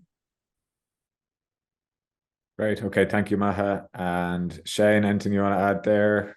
Yeah, thanks, John. I mean, I think Maha and Saleh have covered most of it already. I think some of the sort of the advice that I've seen is keep talking about Palestine is one of the issues, is that to keep it on the agenda, to keep learning. Someone asked, what can we do to keep learning and understanding? I've, in the past few weeks, I've been going back to kind of seminal works in the area to try and, learn more and understand more. And one of the things that struck me in Noura Erekat's book is she talks about the legal processes, the legal avenues. And Maha said, quite rightly, that they have failed. And Noura's point is, well, these are a tool in part of a broader political movement or a broader political push. And we've seen something like the International Criminal Court being used as part of a campaign that Ireland should refer the situation to the ICC, something debated in the House of the Oireachtas. But I think in terms of recognizing these as serving a tool, but they have severe limitations. Particularly the International Criminal Court. It can carry great political weight, but we have to be conscious of their limitations. So even in the case of Ukraine, even when you had 40 countries referring the situation to Ukraine within a couple of days, it took the prosecutor over a year to issue an arrest warrant, and issued 2 arrest warrants against Putin and a minister for one particular crime, transfer of children from Ukraine into Russia. So nothing about the attacks on apartment blocks, nothing about the destruction of property, the torture, the sexual violence, etc. So I think we have to be conscious of those. I mean, but that's not to say we shouldn't use these means and try and push for them and push for accountability. I mean, and I think the case of Palestine at the ICC is really, it's at a crucial juncture in the life of this institution. I think if it fails, after, as Saleh said, going back over a decade, I mean, it's 2009 when the government of Palestine first initiated contact with the ICC. So over almost 15 years. And if we haven't even seen an arrest warrant, I think it really is a test case for the viability of the court. Certainly it's been damaged, perhaps irreparably, in the eyes of the global south, although just in the past few days, we saw 5 countries referring the situation to the court. So I think, yeah, I mean, as well, in terms of what can we do to campaign and asking a lawyer for an answer like that is not always going to get something riveting and revolutionary, but those are just a few thoughts on it. Great. Okay. Thanks, Shane. So what we might do is just take one more round if you're happy to do so, and just and a big thanks again to all our panelists for being so generous and gracious with their time and their responses. So there was plenty more questions about genocide, and thank you to everyone who's been writing. I won't get to cover them all, but just one or two maybe that kind of might be of interest, even just as comments that you may or may not want to answer them, and then just one or two back to the kind of final action points that we can leave with. So there was one on regarding the question of Nakba. I wonder if the Roma experience relating to the earlier phase of the process of genocide, I suppose. So they're saying, for example, the settler West Bank behavior, the moving on of people, the mass criminalization, the everyday harassment, event, and the wider reach led at local level, eventually leading to the road to camps and genocide. So, and the question just said, I haven't heard much of that comparison, but will be interested. Obviously, when we think about the Holocaust and the Second World War genocide experience, we talk a lot about the Holocaust of Jews, but the question here, I suppose, is there anything particular in the Roma experience that could be instructive? Second one then is the can the speakers address the role of epistemicide in the Gaza genocide, such as the destruction of universities and archives, as well as those documenting current war crimes like the targeted killing of reporters and photojournalists. And so we've seen a lot about, the number of journalists killed. We had that referral or submission by one of the journalist groups, Reporters Without Borders, maybe it was, who made a specific submission to the International Criminal Court on that. We've seen a lot about, the numbers of universities and university buildings that have been bombed and targeted in airstrikes, the shocking numbers of academics and students who've been killed as part of the overall killing. So anything there that you might want to say in terms of that those particular attacks in the context of the broader attacks. And then we have just, I suppose, a final couple of questions on specific things that particular groups can do. And this is coming back to maybe what you said previously, but if there's anything you just want to add on that, particularly Saleh or any of you. But one was about church groups. Is there something specific that church groups can do to speak out more in terms of the genocide and collective punishment, and would it make any difference? And I suppose we could think about that also in the context of other groups that many of us are involved in different capacities, trade unions, etc. So, I suppose would it make any difference is asking you in a way to tell us what we can do, how it would help.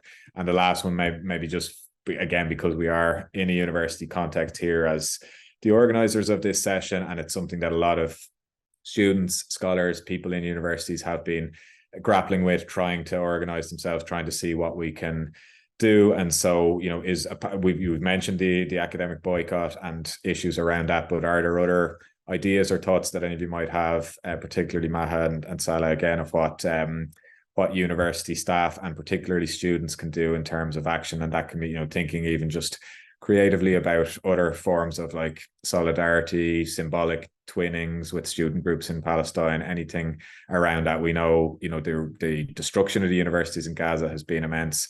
The repression of Palestinian students and anti-occupation students and staff in Israeli universities also has been quite harsh. So anything that you might want to guide us on there would be grateful for. And just to say thank you again for all of your wonderful contributions. So I'll leave it. I'll let you decide amongst yourselves who wants to go first for this final round.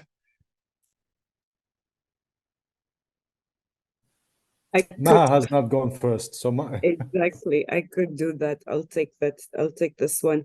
With regards to the question on the Roma people, I won't delve too much into it because that's not an area that I have yet. It's an area that I'm yet to explore more closely in relation to the Palestinian Nakba and the experience. But it reminded me of something that I have been thinking about a lot, which is the component of denial. And I think this is something that Palestinians have been particularly at this moment subjected to very strongly and very violently, whether by Israel or whether by its accomplices and its supporters. And this denial of the persecution, of the oppression that Palestinians are subjected to is turning into or is being applied by restricting freedoms of expression, of speech, of assembly, of association, whether it's Palestinians themselves or those who stand in solidarity or mobilize in solidarity with Palestine. And I think this is very much seen in Europe, especially in Germany, but as you mentioned, John, earlier, in other places and in different spaces. And with regards to the destruction of universities, archives, targeting of journalists, but also many others, what I have to say about this is not new. Unfortunately, what has been like the ongoing aggression in Gaza and against the Palestinian people at the moment, none of it is new. Maybe again, it's like the intensity, the gravity is unprecedented, but these actions, these tactics have been done before, and they have they continue to be repeated and to be done because there's so much impunity and unconditional support being given to Israel, whether it's politically, whether it's materially, whether it's financially. And that should be challenged, as I mentioned earlier, by people, each within their own environments and so on. On the question of church groups, definitely, there's a lot that church groups can do. I mean, over the past few years, we've seen so many church groups around the world divest from companies, from financial institutions that are linked to Israel's occupation and associated violations of human rights and international law. And at a moment when Israel escalates its aggression against Palestinians, this is a moment where groups, entities, and others need to also find ways to make sure that they're not contributing directly and indirectly. For university staff and students, and what can they do? Definitely continue to organize, continue to challenge, and continue to keep Palestine present in different actions. In university campuses across Belgium, we've seen students launch petitions. We've seen them also organize sit-ins and protests, and finding different opportunities to speak to the university administrators, to call on them to tie and terminate these relationships with Israeli academic, but also other institutions, and to challenge the narrative as well, because a lot of it is inherently still in the colonial mindset, unfortunately, in these universities and campuses. So, and the other thing that I would also recommend is, when it comes to universities and academic institutions, it's important to follow what Palestinian academic institutions are saying and what their calls have been to the academic world all over the world, and to engage with them and engage with Palestinian academic institutions and try to revive or expand or start new cooperations and new relationships. They don't have to be formalized, and they don't have to fall within a certain framework, but it's important to keep that engagement alive and to keep the center grounded in Palestine and invested with the Palestinian people. Thank you. Great, thank you so much, Maha. Saleh? So in terms of, well, actually, a couple of things, and not to comment on the question of the Roma, but I do think that it's very important that the knowledge production on genocide looks at all those other experiences. I was bringing a particular one about kind of the indigenous populations, particularly kind of, for example, the Innu of North America, which is not recognized as a genocide, although an entire people were targeted, and it was intentional and it was expressed, so clearly over so many years. And these and Canada, I'm not sure if they've apologized for the residential schools or not, but this is where we are in terms of these things, and this is very important for us to be able to understand this crime a lot better. So perhaps this is kind of the case I'm making here, that yes, it is very important, and the knowledge production of genocide is kind of overwhelmingly on the Holocaust, which of course it deserves, but there should be also kind of more about the other experiences. And last, about what is to be done. Look, our priority remains a ceasefire, and we have now a truce, a temporary truce that was announced today, that would come into force in a few hours, tomorrow, perhaps later, and Friday.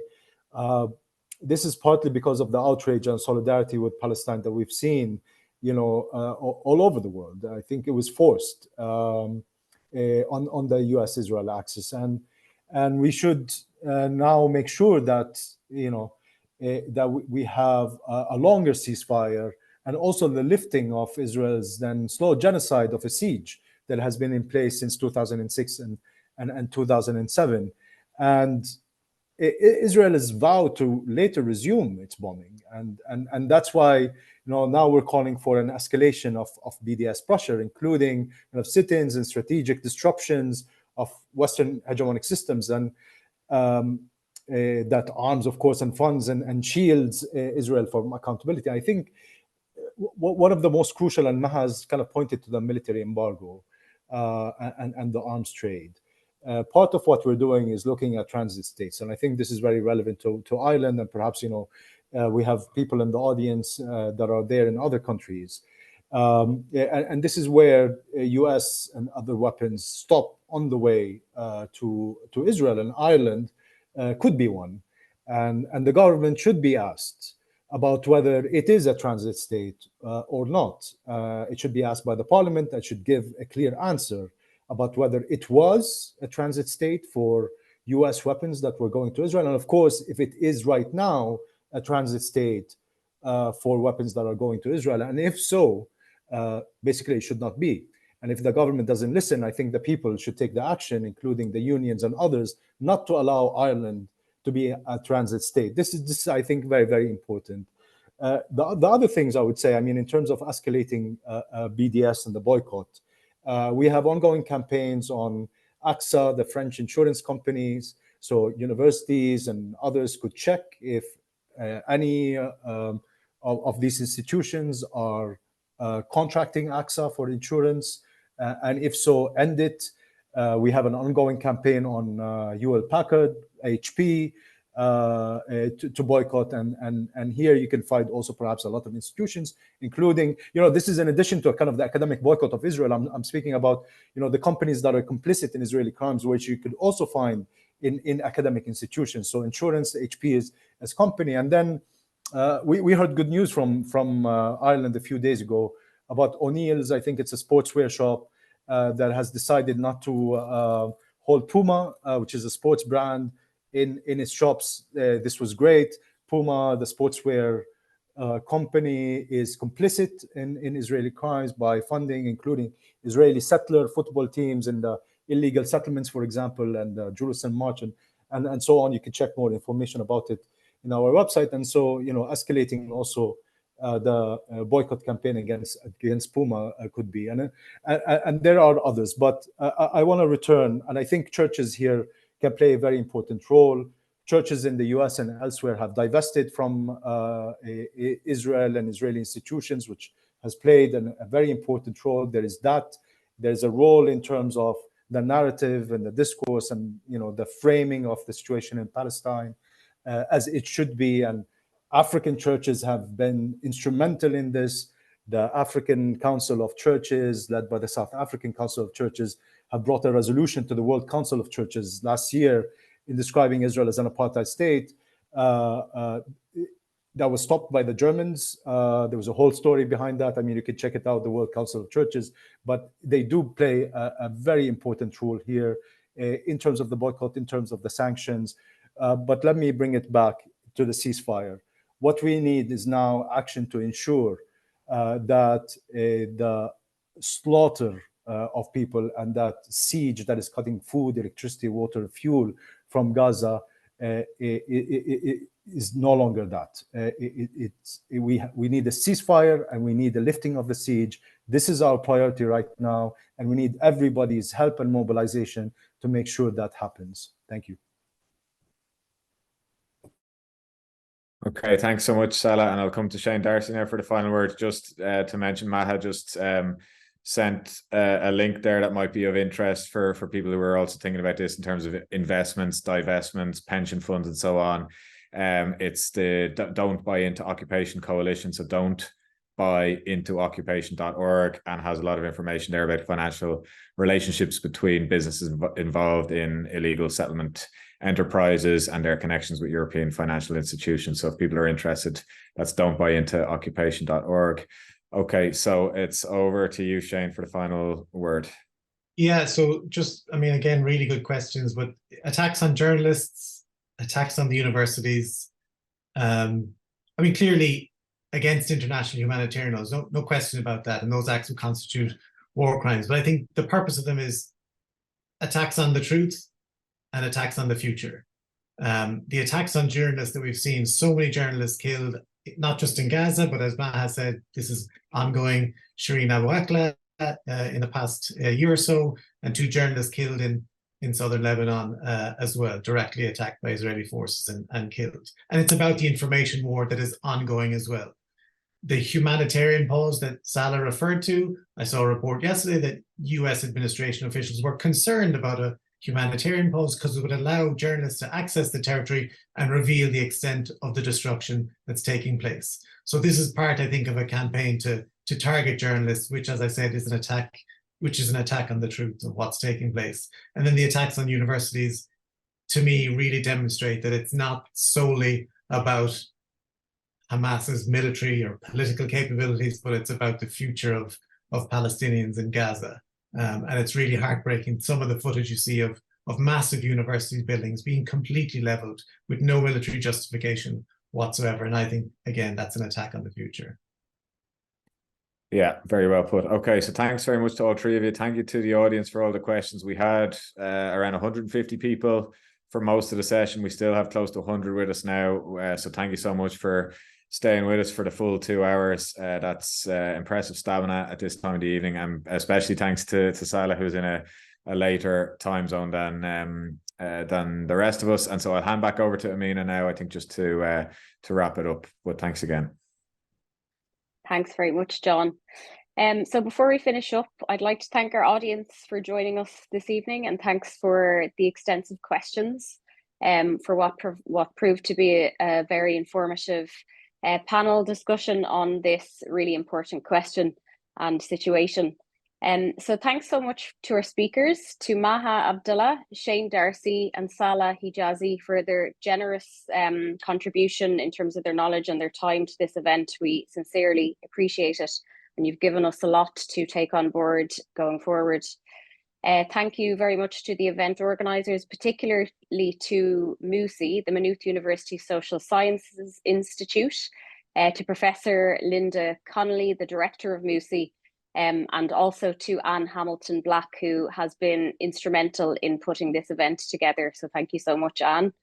Thank you also to my colleagues, Rhiannon and John, for helping to organise this event. And thanks also to our supporters, the national and Maynooth branches of the Academics for Palestine group in Ireland, and the Ireland Palestine Solidarity Campaign, and also to Maynooth Students' Union. So that concludes our event this evening. Thank you to everybody for joining us, and have a nice evening. Thank you. Thank you.